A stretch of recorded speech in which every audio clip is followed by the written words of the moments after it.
Hello!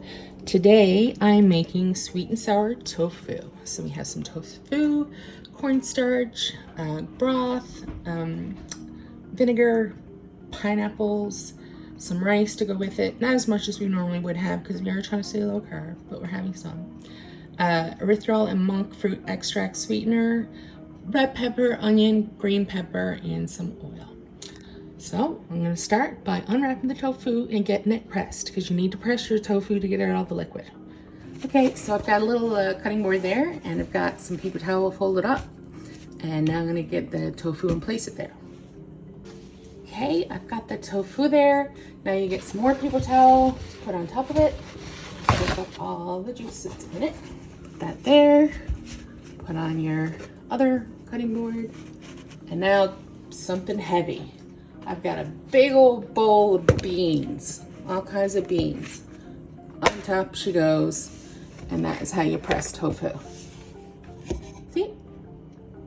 Okay, so now I'm going to chop up some onion and some green pepper and red pepper. In there.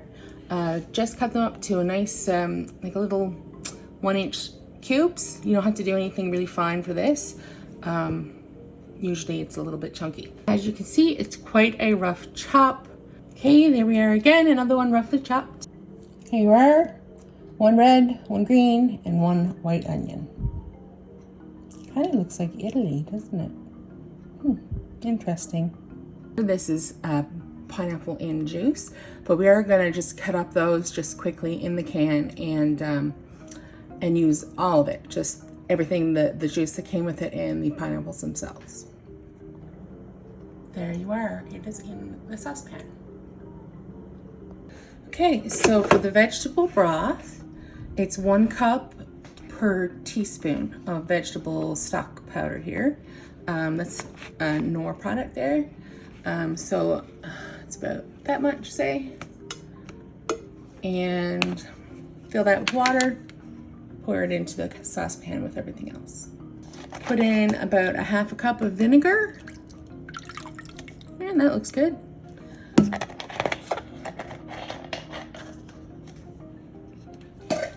Okay, so I have about 1/2 cup of the erythritol monk fruit extract. Erythritol and monk fruit extract. I'm gonna put that in there as well. Okay, so I've got all that in there now. This is when you want to give it a little taste and see if it's up to your liking. Does it need more acid? Does it need more sugar? Does it need more stock? You can only tell by taking a taste. I forgot the Bragg's. I'll get that now. Okay, so you want to put in a little bit of soy sauce. This is Bragg's or Bragg liquid soy seasoning. It's less sugar and it tastes fabulous. So it's a good alternative. So you don't want a lot of that in there, but I'd say I'll put a bit of tablespoon in and then check it and see if I need more. Much better. I knew something was missing. That umami flavor wasn't there, but now it is.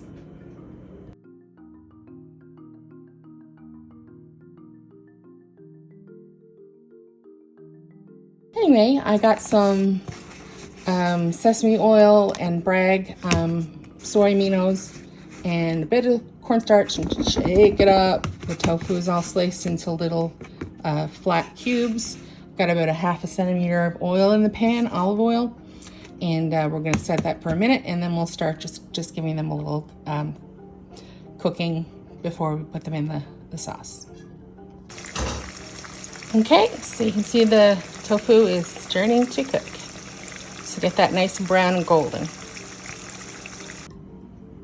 Okay, so our tofu is all nice and brown and golden where it should be.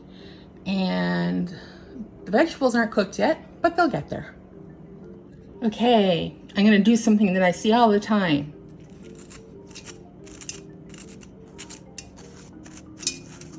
See?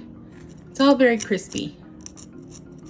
Okay, the vegetables have cooked down a bit. Still a very liquidy sauce, so we're gonna put a cornstarch slurry in there.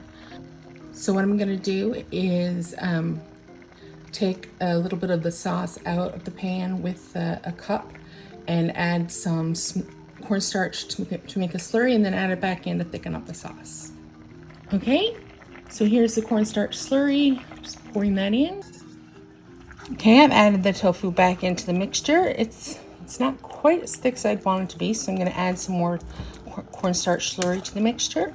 I've already put in about 2 tablespoons. Make sure you cook it though, because we don't want a raw flour flavor in it. But yeah, I think I'll put just a little bit more in. Here's the finished product.